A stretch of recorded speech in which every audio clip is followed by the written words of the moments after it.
सुप्रभात विद्यार्थियों। आज हम लोग व्यंजन संधि के चौथे नियम, जिसे लत्व संधि के नाम से भी जाना जाता है, जिसका सूत्र तोड़ लिख है, उसे पढ़ेंगे। इसमें इसका नियम क्या कहता है ये जानने का प्रयास करते हैं। नियम ये कह रहा है कि यदि त या द के बाद ल आए, त या द, त में भी हलंत लगा हुआ है और द में भी हलंत लगा हुआ है, तो त या द के बाद ल आए तो त या द दोनों में से जो भी रहेगा वो ल में परिवर्तित हो जाएगा। इसको थोड़ा सा और सरल करके समझने का प्रयास करते हैं कि या तो त के बाद ल आ जाए, या तो त के बाद ल आ जाए तो त किस में बदल जाएगा? ल में बदल जाएगा। या द के बाद, या द के बाद ल आ जाए तो भी द भी जो है वो ल में परिवर्तित हो जाएगा। मैंने दो बातें आपको बताई यहां पे कि या तो त के बाद ल आ जाए या तो द के बाद ल आ जाए, तो त या द दोनों ल में परिवर्तित हो जाते हैं।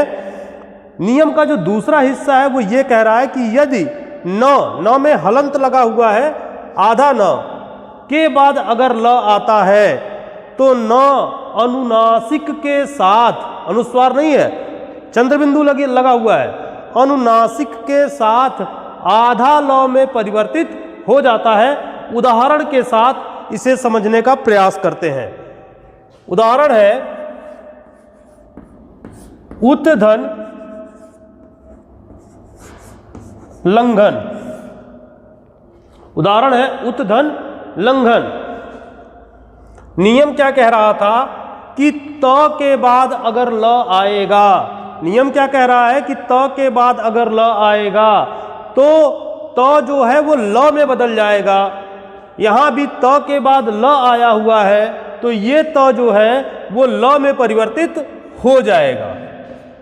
शब्द क्या बना? उल्लंघन। दोनों पदों को मिलाते हैं, शब्द बना उल्लंघन। एक और उदाहरण देखने का प्रयास करते हैं। उत्धन लेख। उत्धन लेख। त के बाद पुनः ल आया हुआ है। त के बाद, यहां पे नियम ये कह रहा है कि त के बाद अगर ल आएगा, त के बाद ल आया हुआ है तो त यहां पे ल में परिवर्तित हो रहा है।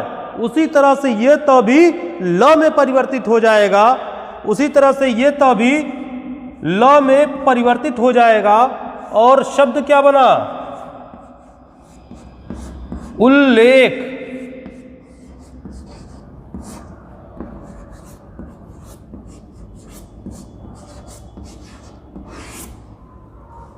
एक और उदाहरण देखते हैं। तद धन लय।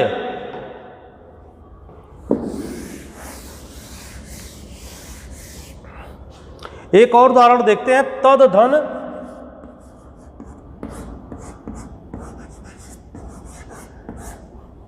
अब तक हम त वाला देख रहे थे, अब द भी आ गया तो द के बाद भी अगर ल आएगा, द के बाद अगर ल आ गया तो द किस में परिवर्तित होगा? तो द भी ल में परिवर्तित हो जाएगा। द के बाद ल आया है तो ये द भी ल में परिवर्तित हो जाएगा। नियम यही कह रहा था कि द के बाद यदि ल आता है तो द ल में परिवर्तित हो जाएगा। देखते हैं। द ल में परिवर्तित हो चुका है। लय। शब्द बना तल्लय।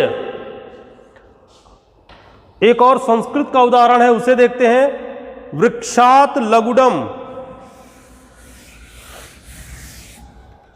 वृक्षात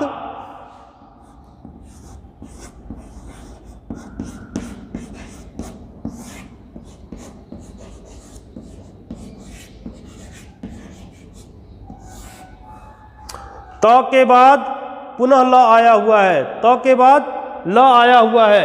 शब्द क्या बना? तक पुनः ल में बदलेगा, शब्द बनेगा वृक्षाल लघुडम। एक और उदाहरण देखते हैं न के बाद ल का।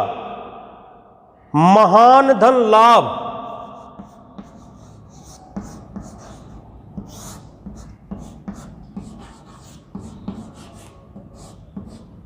महान धन लाभ।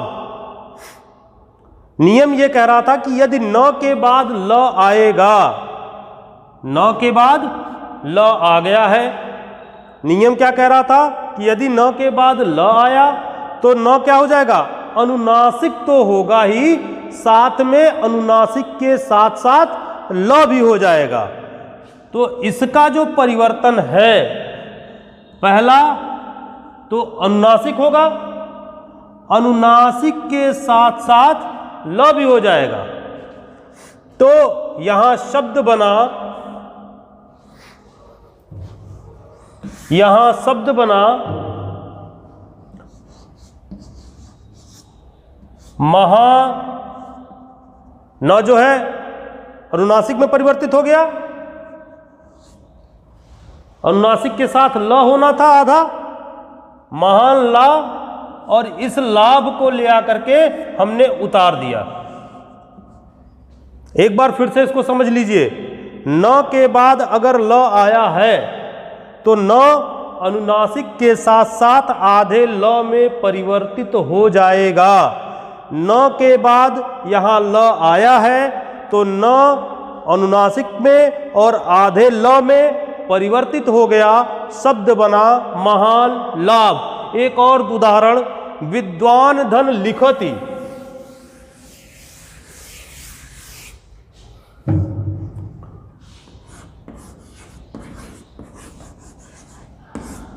विद्वान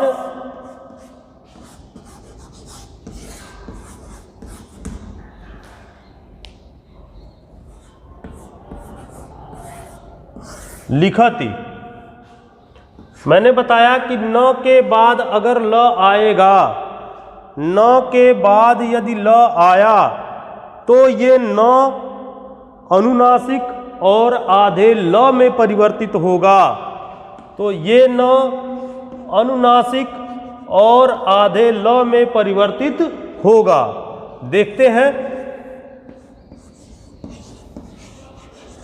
विद्वा अनुनासिक आया है, अनुनासिक को यहां भेज देंगे, आधा ल, पूरा ल, लिखित, विद्वान लिखित।